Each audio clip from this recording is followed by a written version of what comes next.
جو ابراہیم علیہ السلام کے اسوہ کے طور پر قرآن مجید میں بیان فرمائی گئی، سب سے اہم چیز ہے۔ سب سے اہم اس لیے کہہ رہا ہوں کہ آج کل کے جو دینداروں کے حالات ہیں، عام لوگوں کے حالات کو تو چھوڑیے، جو اچھے دیندار لوگ ہیں ان کے حالات ہیں، ان کے اعتبار سے بہت اہم چیز ہے، یاد رکھیے۔ اور قرآن مجید میں اللہ رب العزت نے ایک واحد قابل قبول راستہ صرف اسی کو قرار دے دیا، سورۃ الممتحنہ۔ آج میں صرف ان کا اسوہ بیان فرما رہا ہوں، انشاءاللہ اگلی نشست میں ان کے واقعات بیان کریں گے، حضرت ابراہیم علیہ السلام کے جو قرآن مجید میں ذکر ہو۔ تیسری چیز جو اسوہ ابراہیمی کا لازمی جز ہے، لازمی جز یاد رکھیں کہ خود اپنی توحید اور اپنی جو ہے وہ خالص اللہ رب العزت کے ساتھ تعلق اور حنیفیت کہ اللہ کے سوا سب سے کٹا ہوا انسان، اس کے بعد جو تیسری چیز اسوہ ابراہیمی کے طور پر بیان فرمائی گئی وہ ہے کہ دنیا کے ہر کافر سے ایک مومن کے دل میں بغض اور عناد اور دشمنی کا ہونا۔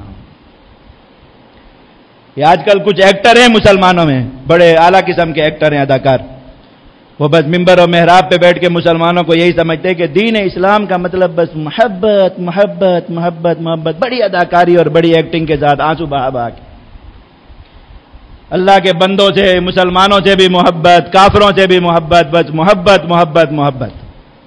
اللہ کے ہر دشمن سے نفرت ہے صرف اگر تو اللہ کے مجاہد بندوں سے ہے، بس جو اللہ کی راہ میں جہاد کرنے والے، ان سے نہ سلام کرنا ہے، نہ ہاتھ ملانا ہے، نہ ان کے بارے میں کبھی کوئی کلمہ خیر زبان سے نکالنا ہے، نہ ان کے لیے کہیں کوئی دعا کرانی ہے۔ اللہ کی ایک واحد مخلوق ہے جن سے محبت نہیں ہے، باقی سارے عالم کے لیے محبت محبت محبت محبت محبت، بس سمجھا رہے۔ قرآن مجید کے 28ویں پارے میں سورۃ الممتحنہ ہے، اس کی تیسری آیت ہے۔ سارے جا کے دل کی آنکھیں کھول کے کسی بھی اردو کا ترجمہ اٹھا کے اس میں پڑھ کے دیکھ لیجئے گا، سوائے غامدی کے ترجمے کے، وہ تو شیطان نے لکھوایا، وہ نہیں پڑھیے گا۔ اللہ تعالیٰ فرما رہے ہیں کہ ایک واحد اسوہ، ایک واحد قابل قبول راستہ ایک مومن کے باب میں۔ آیت کا شروع کہاں سے؟ قد کانت لکم اسوۃ حسنۃ فی ابراہیم والذین معہ، اور اگلی آیت کا شروع کہاں سے؟ لقد کان لکم فیہم اسوۃ حسنہ۔ اللہ رب العزت آیت کا شروع بھی اس سے فرما رہے، اختتام بھی، کہ ایک واحد قابل قبول راستہ کیا ہے؟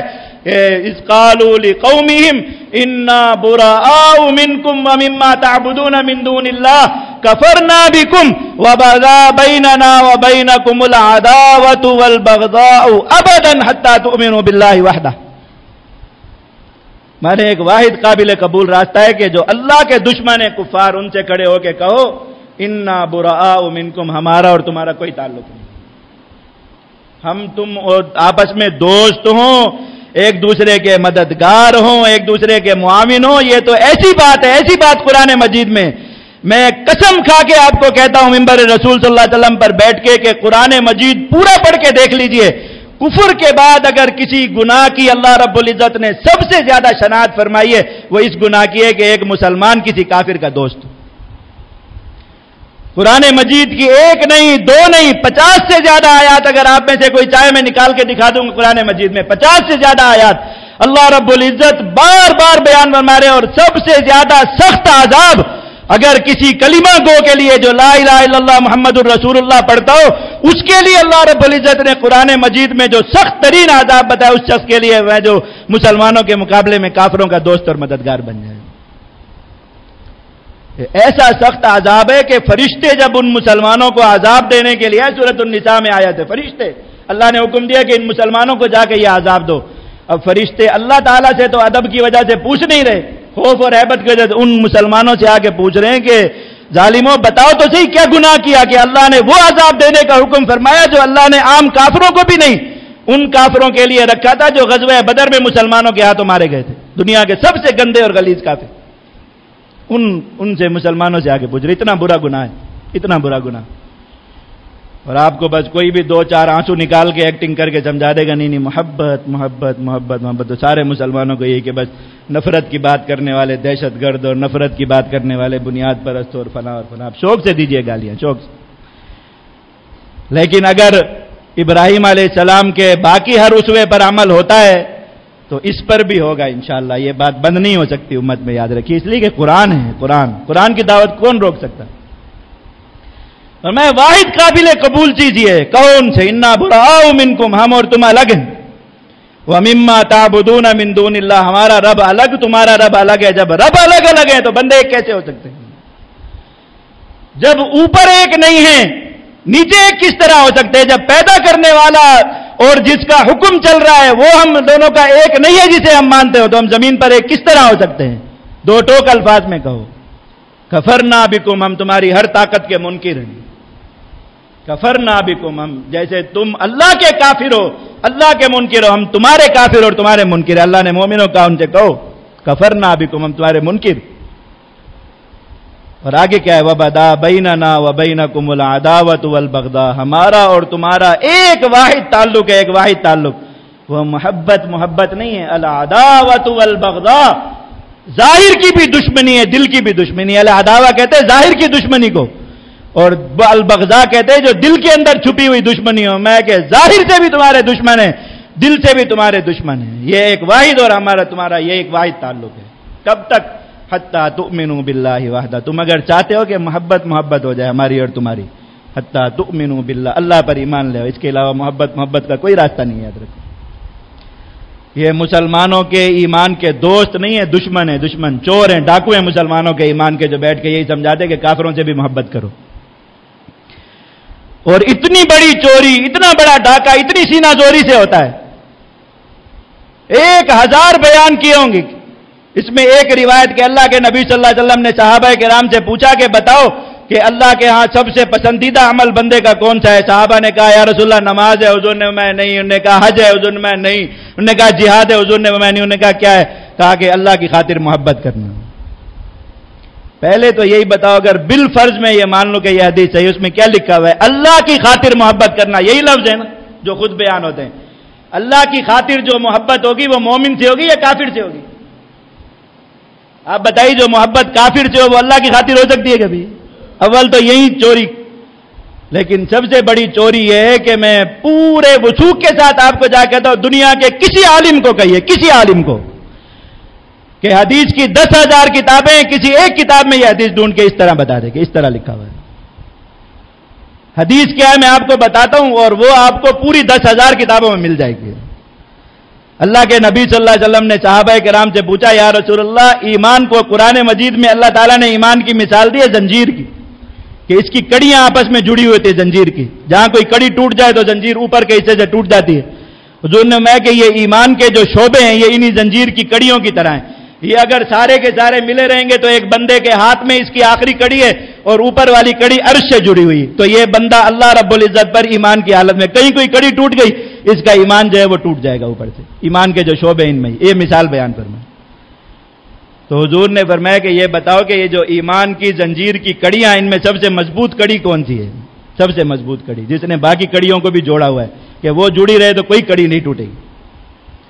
تو صحابہ نے یہی مختلف جو ہے وہ جوابات دیے. کسی نے کہا نماز ہے، کسی نے کہا حج ہے، کسی نے کہا جہاد ہے. حضور نے میں نہیں.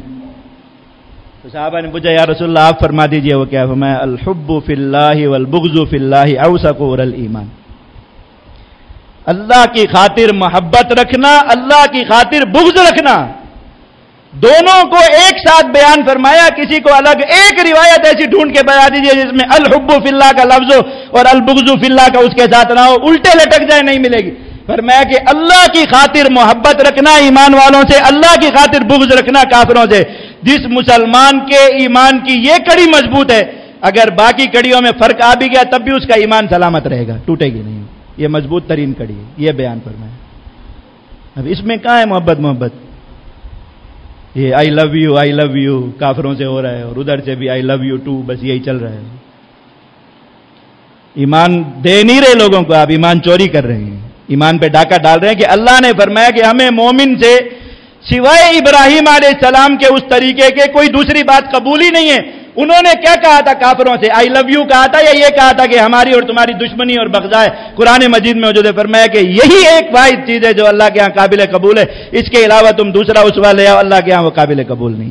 اور آیت کو شروع بھی وہیں سے فرمایا، ختم بھی وہیں فرمایا قد کانت لکم اسوۃ حسنۃ فی ابراہیم. بہترین طریقہ جو اللہ کے ہاں قابل قبول ہے وہ ابراہیم علیہ السلام کا طریقہ.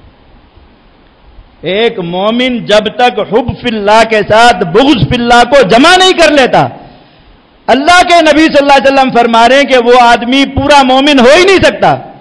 من ابغى احب للہ و ابغض للہ، جس نے اللہ کی خاطر محبت کی جہاں محبت کرنے کا حکم ہے، جس نے اللہ کی خاطر بغض اور دشمنی رکھی جہاں بغض اور دشمنی رکھنے کا حکم ہے، فقد استکمل الایمان، وہ آدمی ایمان کے کمال کو پہنچا ہے۔ یہ محبت والے ڈاکو درمیان میں ہی رہ جائیں گے، ان کا یہ خود نہ اپنا ایمان پورا ہونے دیں گے، نہ کسی دوسرے مسلمان کا ایمان پورا ہونے دیں گے، یاد رکھیں۔ میرے منہ سے کوئی سخت الفاظ نکل رہے ہیں تو میں معذرت بھی نہیں کروں گا اگر کسی کو برے لگ رہے ہیں۔ میں یہ نہیں کہوں گا کہ میں ان سخت الفاظ پر معذرت چاہتا ہوں، اس لیے کہ میرے نبی صلی اللہ علیہ وسلم کی امت کے ایمان کا مسئلہ ہے، ابراہیم علیہ السلام کی ملت کے ایمان کا مسئلہ ہے، یہاں کوئی معذرت نہیں، یہاں کوئی ایکسکیوز نہیں ہوتا، یاد رکھیے۔ ایک دو ٹوک بات ہے، میرے اللہ نے کہا ہے کہ مومن سے صرف یہی بات قابل قبول ہے کہ اللہ نے یہاں جو آدمی جس نے کلمہ پڑھ لیا، جو مومن ہے، جو نبی کریم صلی اللہ علیہ وسلم کی غلامی میں آ گیا، جو آپ کی ملت پر آ گیا، من احب للہ، اس کے ساتھ اللہ کی خاطر محبت کرو، اور جو میرے اللہ کے دین پر نہیں ہے، میرے محمد الرسول اللہ صلی اللہ علیہ وسلم کے دین پر نہیں۔ ابراہیم علیہ السلام بتا رہے ہیں کہ وہ سگا باپ بھی ہے، تو بس یہی ہے، سلام علیک، تیرا ہمارا آج سے کوئی تعلق نہیں ہے، وہ خاندان اور قبیلہ ہے تمہارا، اس کے ساتھ کوئی تعلق نہیں ہے، وہ کوئی بادشاہ حکمران ہے تمہارا، اس کے ساتھ کوئی تعلق نہیں ہے۔ مومن کو ظاہر طور پر کھڑے ہو کہنا ہے دا بیننا و بینکم العداوۃ والبغضاء، ہمارے اور تمہارے درمیان دشمنی اللہ نے قائم کر دی ہے۔ اور پھر اللہ رب العزت پھر وہیں پہ آگے فرما رہے ہیں لقد کان لکم فیہم اسوۃ حسنۃ لمن کان یرجو اللہ والیوم الآخر، جو اللہ کے ساتھ ملاقات اور آخرت کے دن پر یقین رکھتا ہو، وہ ابراہیم علیہ السلام کا یہی اسوہ لے کر آئے، محبت بھی لے کے آئے، بغض بھی لے کے آئے، پھر آ کے ہمارے سامنے کھڑا ہو، ورنہ اللہ کے سامنے کھڑا نہیں ہو سکے گا، یاد رکھیں۔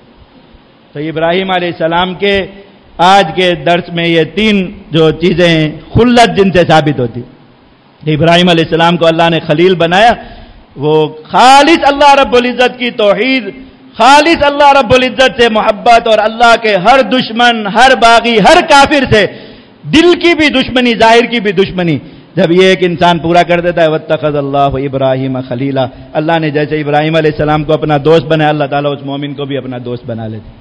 اللہ رب العزت ہم سب کو اپنی خالص محبت اور دوستی نصیب فرمائے۔ انشاءاللہ اگلی مجلس میں حضرت ابراہیم علیہ السلام کے جو واقعات قرآن مجید میں ان کو بیان کریں۔ وآخر دعوانا الحمدللہ رب العالمین۔